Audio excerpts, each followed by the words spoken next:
إذا نشرت الحكمة فتعلم من أخطائك، وإذا طلبت الحكمة فتعلم من أخطاء الآخرين قبل أن يكون لها أخطاء. هنا نتحدث عن الفرقة والتشرذم وتقطيع أوصال الجمع الهائل إلى كيانات صغيرة، أحيانا مفككة وأحيانا أخرى متماسكة ولكن ضعيفة لا تقوى على رد محاصرتها بالشائعات والبهتان، والتي صارت وسيلة متكررة وسبيلا أوحدا من السلطة المتلاحمة للقضاء على شعبية كل معارض من القمة إلى القاعدة بمنطق لا منطق في السجال السياسي، وانطلاقا من المسؤولية الوطنية وإدراكا لأهمية المرحلة التي تمر بها مصر وشعبها وثورتها، فإننا نتوجه بهذا النداء إلى الشعب المصري العظيم لنبدأ معا تأسيس تيارنا تيار الشعب المصري بقريتنا، كما نتشرف بمشاركة حزب الدستور في رعايتنا كإطار يعبر عن كتلة وطنية شعبية ثورية مدنية. كما نتشرف أن نقدم الكاتب الصحفي الأستاذ ناصر أبو طاحون عضو أمناء التيار الشعب المصري للجنة المركزية للتيار، فليتفضل بالكلمة.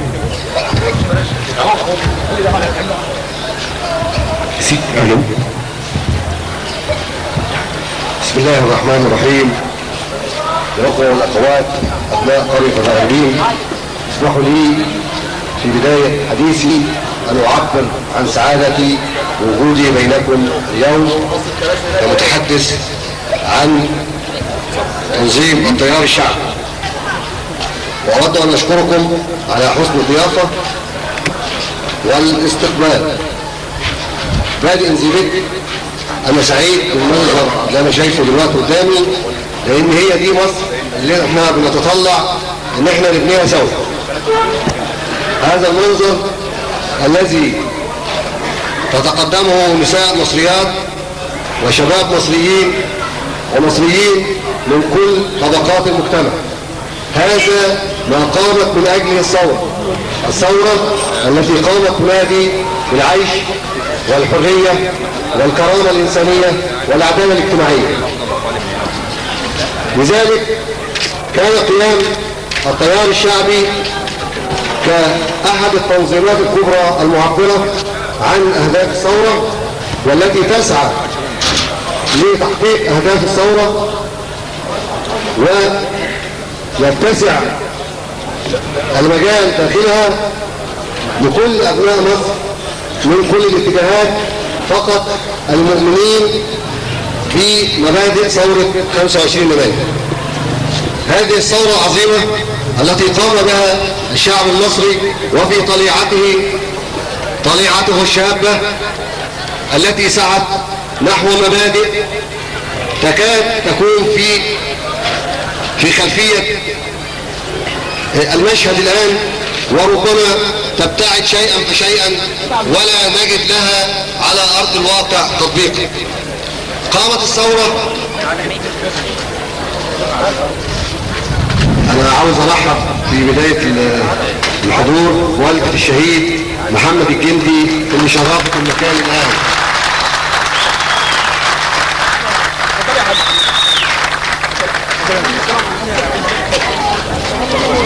هذه السيدة العظيمة التي تمثل كل أمة مصرية، التي تتمثل فيها الوطنية المصرية الحقيقية، التي قدمت أغلى وأعز ما لديها من أجل هذا الوطن، وقبلها قدم ابنها الشهيد محمد الجندي حياته ودمه فداء لهذا الوطن.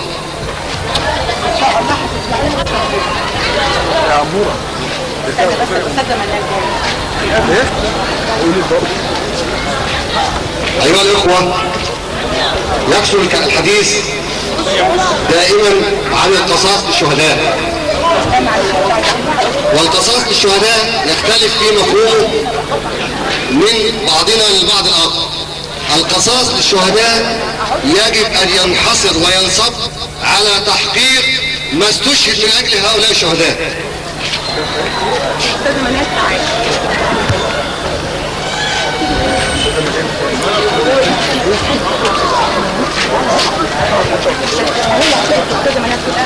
تعالي لا خش جوه تعالي تعالي تعالي خليك في مكان هنا في مكان هنا في مكان هنا ولا في مكان هنا يا استاذ؟ معلش يا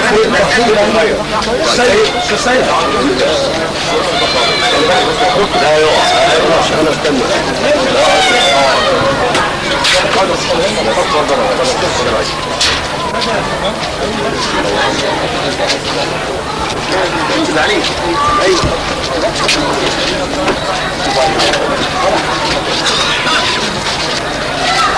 نعود لموضوعنا وأؤكد مرة ثانية أن القصاص للشهداء يجب أن ينصب تركيزنا على تحقيق الأهداف التي دفع هؤلاء العظام حياتهم ثمنا لها، وهي أهداف الثورة في الحرية والعدالة الاجتماعية لكل المصريين، وعلينا أن نركز جهودنا على تلك النقطة. أما الحديث عن القصاص المتوالي بلا تحقيق نتيجة فلن يقودنا إلى شيء. ورابع سعادتي الآن بهذا الحشد والجمع في تلك القرية هو ذلك العدد الكبير من الشباب الذي يعطي الأمل في مستقبل هذا الوطن، ويعطي الأمل الكبير في أن مستقبل هذا الوطن سيكون واعدا بإذن الله بهذا الشباب المتحمس الذي يملك قدرة كبيرة على القيادة. ونحن في التيار الشعبي نؤكد ونركز جهودنا على أن يكون في طريق قيادة التيار الشباب صغير السن المتعلم المتحفز الذي لديه قدرات على أن ينتج لهذا الوطن شيئا.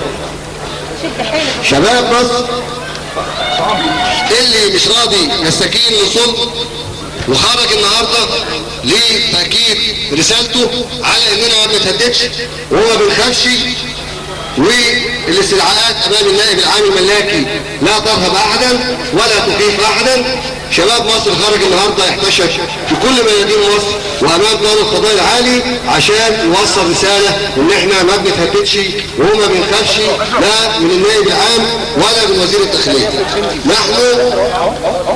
نحن وهبنا أنفسنا للدفاع عن قضايا هذا الوطن وللدفاع عن حقوقه وللدفاع عن حقوق أبنائه في حياة تظللها العدالة الاجتماعية والحرية والكرامة الإنسانية. شباب مصر خرج النهاردة مش عشان يعيد عبد المجيد محمود أو غيره زي ما البعض بيؤكد. نحن لا نريد عبد المجيد محمود، وبنفس القدر لا نريد طلعت عبد الله، لا نريد نائب عام حسني مبارك، ولا نريد نائب عام محمد لطفي. نحن نريد نائبا عاما حقيقيا لمصر. علمنا القضاة الأجلاء في تاريخ مصر أن أحدهم عندما يستشعر حرجا أثناء نظر إحدى القضايا أن يتنحى بنفسه، والآن النائب العام عليه أن يستشعر حرج وجوده في هذا المنصب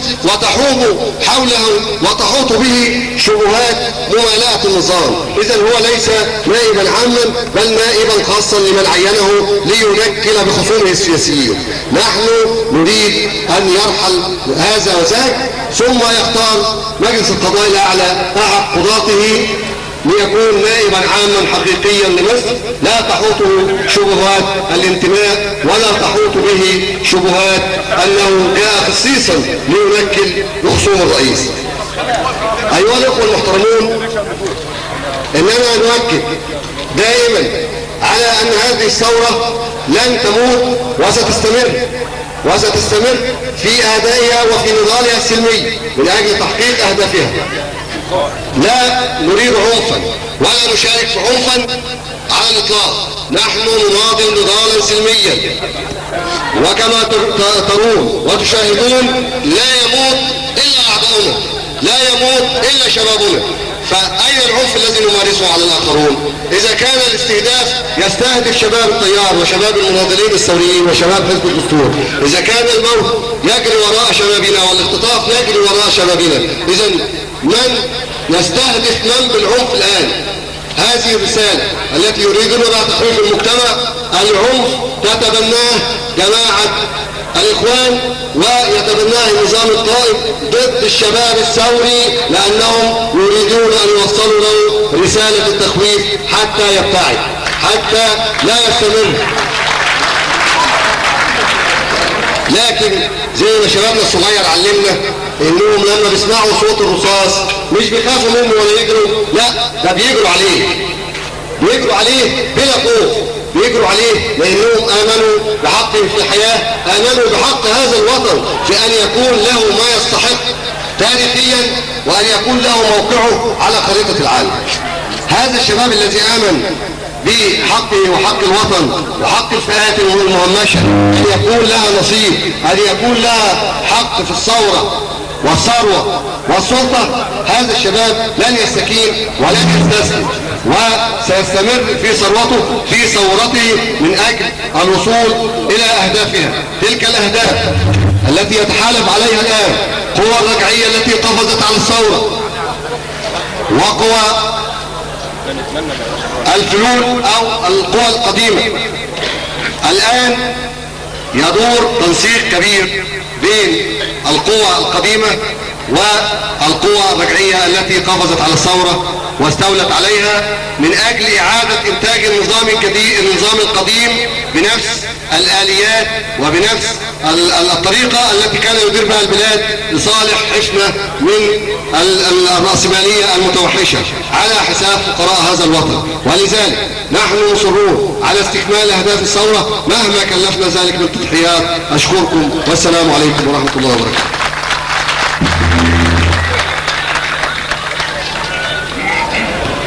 نشكر الأستاذ ونؤكد أننا أدمنا رائحة الغاز، أصبحت رائحة الغاز إدمانا.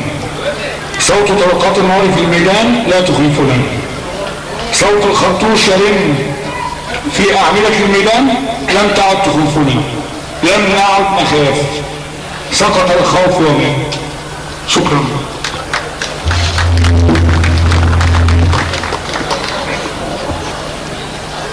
إلى غلاظ القلوب الذين يرون أن الحجر أهم من الإنسان، إلى الذين غادرت الرحمة قلوبهم، إلى الذين ذرفوا الدموع ألما على إلقاء كرات اللهب على قصر الاتحادية، بينما نحن نعشا وراء نعش لشهداء، فطوى لهم والخزي والعار لجلاديهم.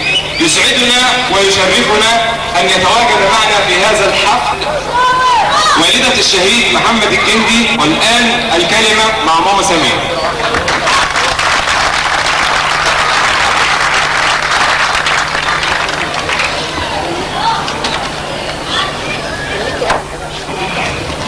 السلام عليكم.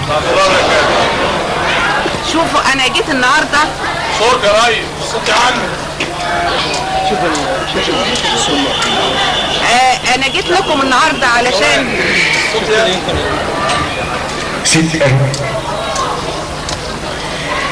الحقيقه ان انا جيت النهارده علشان اقابل ام قلبها